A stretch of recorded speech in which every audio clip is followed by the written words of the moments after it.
오늘은 스바냐 1장 7절에서 9절까지 말씀 묵상합니다. 1장 7절에서 9절까지 말씀 있습니다. 주 여호와 앞에서 잠잠할지어다. 이는 여호와의 날이 가까웠으므로 여호와께서 희생을 준비하고 그가 청할 자들을 구별하셨음이니라. 여호와의 희생의 날에 내가 방백들과 왕자들과 이방인의 옷을 입은 자를 벌할 것이며 그 날에 문턱을 뛰어넘어서 포악과 거짓을 자기 주인의 집에 채운 자들을 내가 벌하리라. 아멘. 임박한 여호와의 날. 하나님의 택하심을 받아 복의 근원 제사장의 나라가 되어야 할 이스라엘, 하나님을 버리고 우상을 섬기고 있었습니다. 하나님과 말씀에 무지하고 올바르게 가르치는 자가 없었습니다. 어리석은 왕, 부패한 제사장과 거짓 선지자들, 성전에서 드리는 제사는 형식이 되었고 그 결과는 모든 백성들이 우상숭배에 빠지게 되었던 것이죠. 그러니까 유다 백성들의 우상숭배는 바알만이 아니었어요. 하늘의 1월 성신을 경배하며 섬겼고요. 하나님을 경외하는 것을 배우고 죄를 깨닫고 버리고 온전한 제사를 드림으로 거룩한 하나님의 백성으로 살아가야 했던 이스라엘. 또 이런 막중한 역할과 사명을 가진 왕과 제사장, 선지자, 기름 부음 받은 자들이죠. 이들의 부패는 모든 이스라엘을 우상숭배의 죄악에 빠지게 하는 결정적인 원인이 됩니다. 우상숭배의 죄악에 빠지는 이유는 여호와를 배반하고 따르지 아니한 자들이다. 그러니까 하나님과 뜻을 알고 순종하려고 하는 경건하고 거룩한 삶에 대한 열망이 없었습니다. 누가요? 하나님의 언약의 백성들이, 이스라엘이. 이는 곧 그들에게 심판의 날이 임박했음을 보여주는 방증입니다. 이어서 7절에 주 여호와 앞에서 잠잠할지어다. 이는 여호와의 날이 가까웠으므로 여호와께서 희생을 준비하고 그가 청할 자를 구별하셨다. 여호와의 날, 하나님의 심판의 날이 임박한 때이지요. 이때 하나님 앞에 잠잠할지어다 라고 말씀하고 있네요. 하나님 앞에 잠잠하라, 침묵하라는 것입니다. 그러니까 이 침묵, 잠잠하라고 하는 말씀은 불필요한 말을 하지 말고 겸손히 하나님의 말씀에 귀를 기울여 들으라는 말씀이에요. 하나님의 말씀을 듣고 회개하고 돌이켜 하나님께 돌아오라. 장차 대적들에 의해서 무서운 심판의 날이 다가올 것이다 라는 의미로 하신 말씀이지요. 신명기 27장 8절에 보면 너는 율법의 모든 말씀을 그 돌들 위에 분명하게 정확하게 기록할지니라. 모세와 레위 제사장들이 온 이스라엘에게 말하여 이르되 이스라엘아 잠잠하여 들으라. 오늘 내가 네 하나님 여호와의 백성이 되었으니 그런즉 네 하나님 여호와의 말씀을 청종하여 내가 오늘 네게 명령하는 그 명령과 규례를 행할지니라 라고 말씀하셨죠. 그러니까 자신의 생각과 뜻을 앞세우며 떠들지 말고 잠잠하며 하나님의 말씀을 들으라는 것입니다. 듣는 것은 그냥 단순히 듣는다는 뜻이 아니죠. 듣고 믿어 순종하는 것까지죠. 그래서 하나님은 그 말씀을 너무나 쉽게 잊어버릴 하나님의 백성들을 너무나 잘 알고 계셨기 때문에 그 돌들 위에 그 말씀, 율법의 모든 말씀을 정확하게 기록하라고 명령하신 것입니다. 하나님의 말씀을 잘 듣고 지켜 순종하는 사람들이 하나님의 백성인 거예요. 그래서 이것은 명령입니다. 우리의 선택의 여지가 있는 것이 아니고요. 주님의 명령이니까 잘 듣고 순종하고, 그러나 그 명령을 온전히 지키지 못하는 걸 아시죠. 그래서 하나님의 성막을 지켜야 하신 것이고 제사법을 만들어 용서받고 이롭다함을 얻을 수 있는 길을 제시하신 것입니다. 그 하나님의 심판의 날이 임박한 시대는 침묵하고 하나님의 말씀에 귀를 기울여야 해요. 회개하고 돌이키는 일에 집중해야 합니다. 그러나 거짓 선지자들의 말에 귀를 기울이지 말아야 하는데 참된 하나님의 말씀에 귀를 기울여야 하지만 그렇지 못했죠. 하나님의 말씀은 책망과 회개라는 말씀이 그 당시에 주로 선포되는 말씀이었기 때문에 상당히 듣기 싫었죠. 그런데 거짓 선지자들은 우리가 승리할 것이다, 형통하고 우리는 평안할 거야, 계속 이런 말씀을 전했거든요. 그러니 하나님의 책망의 말씀보다 거짓 선지자들이 전하는 그 말들이 훨씬 듣기 좋았을 거예요. 그래서 하나님의 말씀을 버린 것입니다.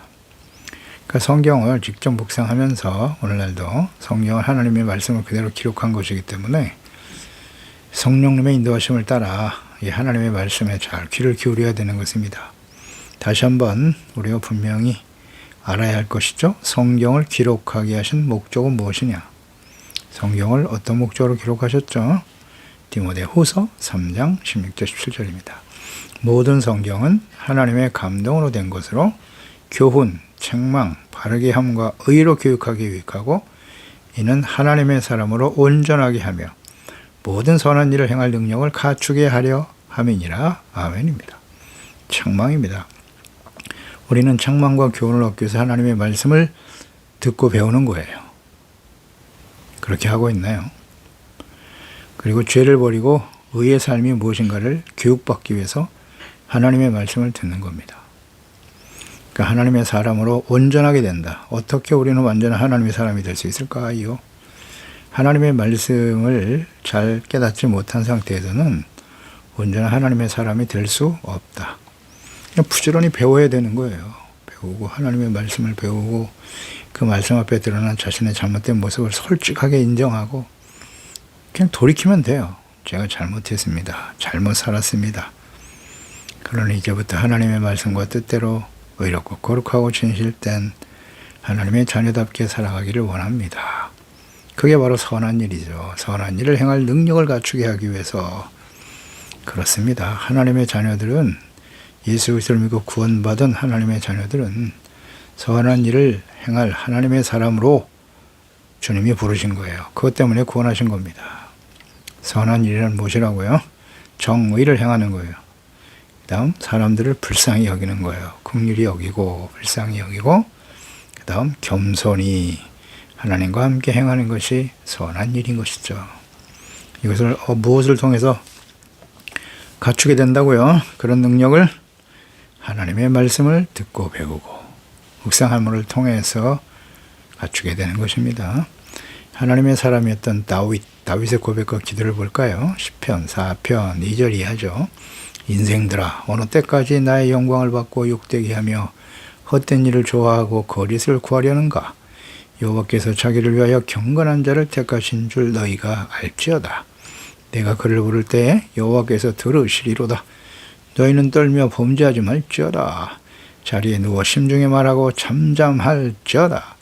의의 제사를 드리고 여호와를 의지할지어다. 이렇게 고백하고 선포했죠. 그는 하나님을 너무나 잘 알고 있어요.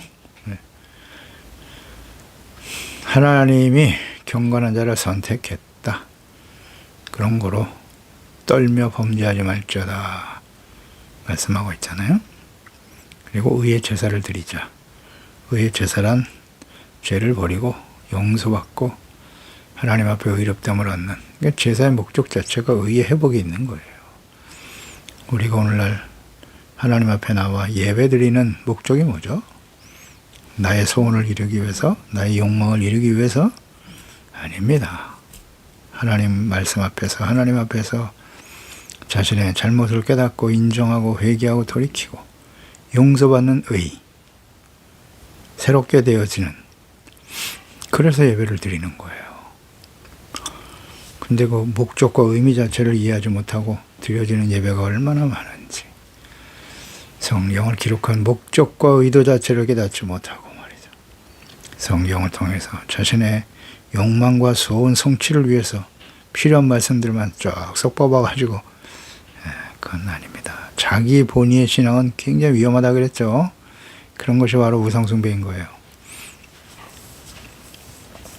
책망과 교훈으로 바로 잡혀야 돼 우리가 완전합니까? 그렇지 않습니다. 우리는 완전하지 않아요. 완전한 사람은 예수 그리스도 외에는 없어요. 여호와의 날이 가까웠으므로 여호와께 희생을 준비하고 그가 청할 자를 구별하셨다. 하나님이 심판의 날이 가까웠을 때 이어서 희생을 준비하고 하나님께서 유다 백성들을 심판하시기로 작정하셨기 때문에 사망, 희생을 준비하라. 사망이라고 하는 것은 죽음은 죄의 결과이지요. 죄의 삭슨 결과는 사망이었어요. 창세기 2장 17절이죠. 아담과 하와 선악을 알게 하는 나무의 열매를 먹지 말라. 내가 먹는 날에는 반드시 죽으리라. 사망이 선포됐어요. 영생하도록 지원받은 사람들이 하나님께 범죄함으로 사망이 찾아왔죠. 육체가 흙으로 돌아가게 될 것이고, 그 다음 사람은 육체만 있는 게 아니라 그 안에 하나님의 영을 불어넣으셨잖아요.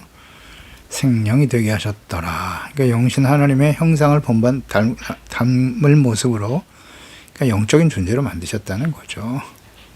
근데 그 영이 죄로 말미암아 하나님과의 관계가 단절됐어요. 그래서 아담과 하와가 범죄한 이후에 태어난 모든 사람들은 하나님을 모릅니다. 영이 죽어버렸어요. 육체만 죽은 게 아니라 영이 죽어서 영신 하나님을 전혀 인식하지 못한 상태에서 태어나서 살아가게 된 것이죠. 그게 죽음이에요. 하나님과의 관계 단절. 사망이죠. 로마서 5장 17절에 한 사람의 범죄로 말미암아 사망이 그 한 사람을 통해서 왕노릇하였은즉 아담과 하와가 범죄함으로 죄가 들어왔고 사망이 찾아왔다는 거예요. 더욱 은혜와 의의 선물을 넘치게 받는 자들은 한 분 예수 그리스도를 통하여 생명 안에서 왕노릇하리로다. 아멘입니다. 하나님의 아들이 사람의 몸으로 이 땅에 오셨어요. 사람의 몸으로. 이거 도저히 믿을 수가 없죠. 당시에 유대인들이 예수님을 거부한 이유 중에 하나가 어찌 사람이 하나님이라고 하느냐는 거죠. 동정녀 마리아 탄생. 지금도 이걸 믿지 못하는 사람들 너무나 많죠. 교회 안에도 많아요. 네, 맞습니다. 어떻게 처녀가 아들을 낳느냐. 성령으로 잉태에 태어났다는 게 무슨 뜻이야. 상식적으로는 이해가 안 되죠. 하나님을 상식으로 이해할 수 있습니까? 인간의 지혜와 지식으로 이해할 수 있나요? 그거 자체가 교만이에요. 얄팍한 인간의 지식을 가지고 우주 만물을 창조하시고 섭리하시고 다스리신 하나님을 안다는 것, 그건 불가능한 일이고요. 하나님께서 지혜와 계시의 영을 우리에게 보내주실 때 비로소 영이 살아나는 거죠. 이게 깨달아지면서 하나님을 의식하게 되는 거고 말씀들을 이해하고 깨닫고 믿고 순종하는 삶이 되는 것이죠. 겸손해져야 돼요. 겸손해져야 돼요. 그래서 한 분 예수 그리스도를 통해서 그가 우리의 모든 죄를 짊어지시고 십자가에 죽으시고 부활하셨다. 죄에 대해서 죽으시고 다시 살아나신 거죠. 이것 또한 인간의 상식으로는 이해할 수 없는 일이죠. 그러나 역사적으로 실제로 일어난 일이거든요. 사실이에요, 사실. 그 사실을 증거하다가 12명의 예수님의 제자들 뭘 전한 겁니까? 예수님이 하나님의 아들이고 그리스도이시며 우리의 죄를 십자가에 죽으시고 부활하셨다. 그들이 부활의 증인이에요. 증인이었습니다. 그래서 그 예수님의 죽으심과 부활을 증거하다가 12명의 제자가 다 순교당했죠. 사실을 전하다가 순교당한 거예요. 아니, 거짓을 전하다가 그렇게 순교당한 사람들이 있겠습니까? 목숨 걸고 거짓을 전할 사람들이 어디 있어요? 사실을 전한 거예요, 사실을. 그런데 그 복음을 듣고 수많은 사람들이 구원을 받게 되죠. 예, 그렇습니다. 하나님의 말씀은 생명이 있는 거예요. 능력이 있습니다. 사람들을 변화시키죠. 로마서 6장 16절에도 너희 자신을 종으로 내어줘 누구에게 순종하든지 그 순종함을 받는 자의 종이 되는 줄을 너희가 알지 못하느냐? 혹은 죄의 종으로 사망에 이르고 혹은 순종의 종으로 의에 이르나니라. 아멘입니다. 죄를 따르면 사망에 이르게 돼요. 로마서 6장 23절이죠. 죄의 삭은 사망이고 하나님의 은사는 선물이죠. 그리스도 예수 우리 주 안에 있는 영생이니라. 아멘입니다. 예수님 안에서 영원한 생명, 죄값을 예수님이 대신 지불해 주시고 회개하고 그 복음을 믿으면 구원과 영생을 얻게 하신다. 단순한 진리죠. 이렇게 단순 명료한 하나님의 진리의 말씀을 어때요? 사람들은 잘 받아들이지 않아요. 예, 쉽지 않죠. 야고보서 1장 15절 욕심이 잉태한 즉 죄를 낳고 죄가 장성하면 사망을 낳게 되는 것이다. 욕심의 결과는 뭐다? 사망. 욕심을 따라가면 사망에 이르게 돼요. 죄를 짓게 된다는 거죠. 자연스럽게 나타나는 거예요. 모든 죄의 뿌리가 뭐다? 욕심. 예, 어렵지 않습니다. 로마서 8장 5절로 6절이죠. 육신을 따르는 자는 육신의 일을, 영을 따르는 자는 영의 일을 생각한다. 육신의 생각은 사망이고 영의 생각은 생명과 평안이니라. 아멘입니다. 사망에 이르지 않게 하기 위해서 회개하고 돌이키라고 이 말씀을 하고 계시는 거예요. 그렇지 않으면 하나님께서 유다 백성들의 죽음을 위해서 청할자를 구별하여 세워 보내실 것이다. 청할자, 회개하고 돌이키지 않는 무지하고 완악한 유다 백성들, 이스라엘, 그들을 심판할 도구로 갈대아, 바벨론 사람들 세우시겠다는 겁니다. 청하여 보낼 것이다. 그 북이스라엘은 이미 하나님이 예언하신 대로 아수르에 의해서 멸망을 당했죠. 그런데 남은 유다 백성들이 교훈을 얻지 못해요. 교훈을 얻지 못하고 똑같이 그 북이스라엘 길을 갑니다. 하나님을 버리고 우상을 섬기며 살아갑니다. 참 기이한 일이에요. 이 세상의 모든 나라들은 각자 자기들이 섬기는 신들이 있어요. 우상들이 있었어요. 그 당시에도 그랬잖아요. 주변 나라 많은 우상과 신들을 섬겼는데 그 나라들은 자기들의 신이나 우상을 절대 버리지 않아요. 절대 버리지 않습니다. 그런데 이상하게 이스라엘만 자기 하나님을 버려요. 눈에 보이지 않는다는 거죠. 영이신 하나님. 그러나 그들의 역사 속에 맹맥히 살아계셨고 일하셨던, 구원하시고 그들과 함께 하셨던 하나님을 부정하고 버립니다. 완악하죠, 이스라엘 백성들. 그래서 하나님께서는 거룩하시고 공의로우신 분이시기 때문에 죄에 대해서 반드시 보응하시는 분이에요. 이미 여러 번 말씀하셨어요. 애굽에서 구원받은 이후에 광야에서 이스라엘 백성들에게 나타나셔서 말씀하셨죠. 신명기 7장 9절이야.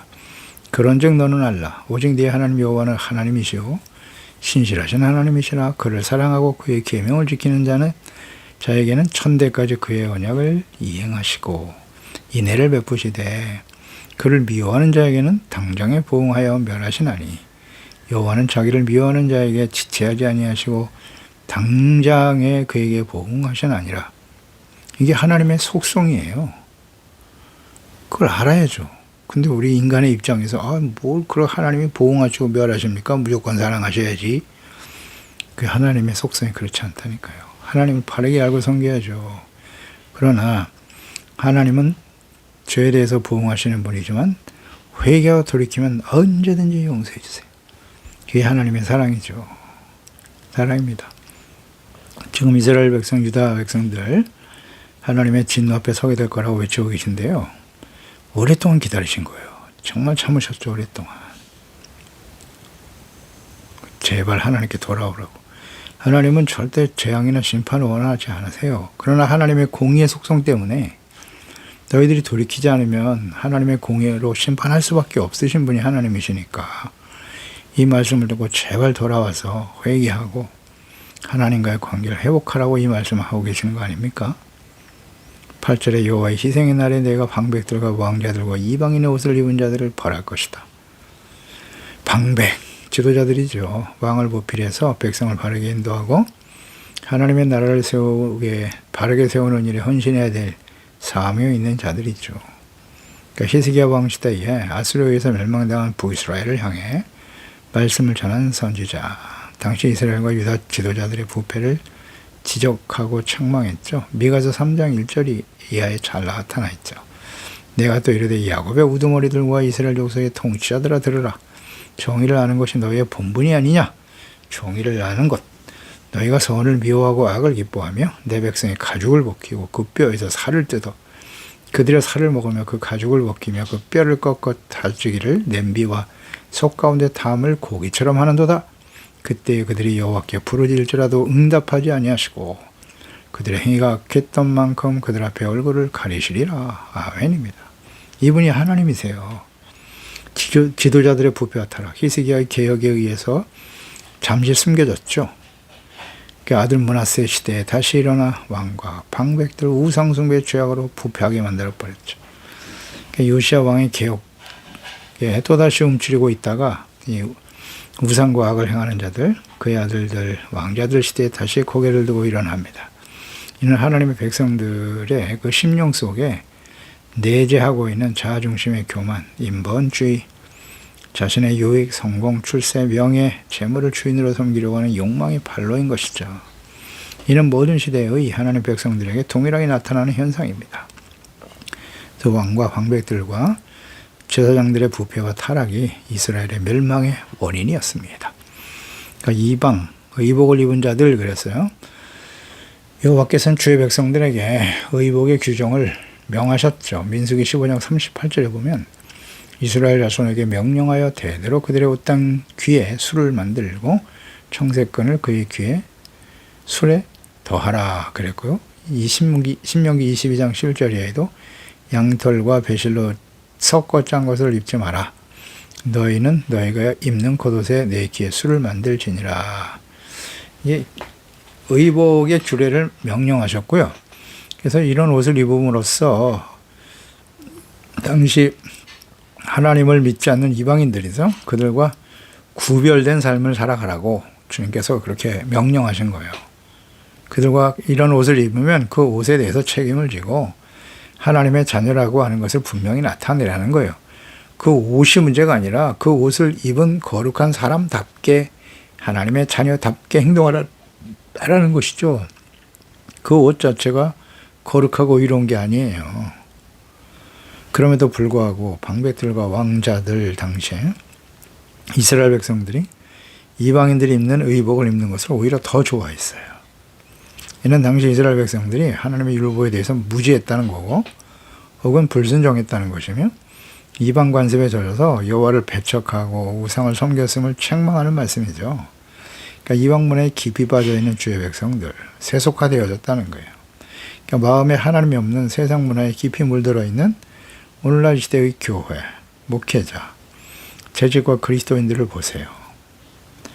로마서 12장 2절에 너희는 이 세대를 본받지 말고 오직 마음을 새롭게 함으로 변화를 받아 하나님의 선하시고 기뻐하시고 온전하신 뜻이 무엇인지 분별하도록 하라고 말씀하셨죠.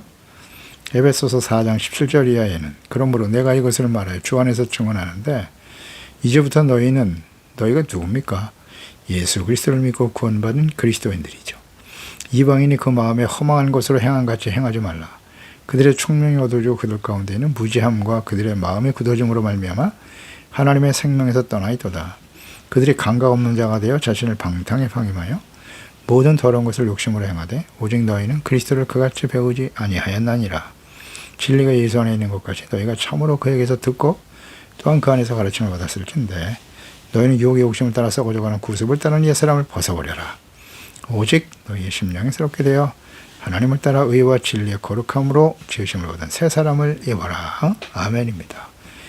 누가요? 예수 믿고 구원받은 사람들이 구습을 따르는 옛사람을 벗어버려야 된다는 거예요. 죄악된 삶을 자기의 욕망에 따라 자기의 이익을 위해서 살았던 자신의 이익을 위해서 불의와 악을 행하며 살았던 사람을 버리라는 거잖아요. 그리고 심령으로 날마다 새롭게 되고 의와 진리의 거룩함으로 지으심을 받은 새 사람으로 옷 입으라. 새 사람이 되어야 한다는 뜻이에요. 새 사람답게 하나님 자녀답게 살라는 거죠. 그런데 이방인의 문화 세속화에 빠져있는 자들 그들을 하나님께서 멸하실 것이다. 기회는 충분히 주고 계시는 거예요. 야고보서 4장 4절에도 가늠한 여인들아 세상과 벗된 것이 하나님과 원수됨을 알지 못하느냐. 그런즉 누구든지 세상과 벗이 되고자 하는 자는 스스로 하나님과 원수되는 것이니라. 이렇게 말씀하죠. 9절에 그날에 문턱을 뛰어넘어서 포악과 거짓을 자기 주인의 집에 채운 자를 내가 벌하리라. 누가? 하나님께서 누구를? 하나님의 백성들이에요. 하나님의 백성들. 방백들, 지도자들이죠. 그러니까 자신들의 권력을 남용해서 백성들을 포악과 거짓으로 탈취했다는 거예요. 포악과 거짓을 자기 주인의 집에 채운 자. 자기 주인의 집, 우상에 바치는 일들을 자행했다는 거죠. 그러니까 자신들의 권력과 부를 위해서 포악과 거짓을 일삼는 패악한 지도자들, 하나님의 자녀들이 이러한 일을 행했다는 거예요. 이는 하나님이 없는 악한 자들의 특성인데 이러한 현상들이 하나님의 나라 이스라엘의 지도자들에게 나타나고 있었다는 것이죠. 이것이 바로 마지막 심판이 임박했다라고 하는 방증입니다. 예수님 당시에 대제사장과 서기관들, 바리새인들, 공의원들 어땠습니까? 스바냐 시대의 방백들과 동일한 특성을 가지고 있었죠.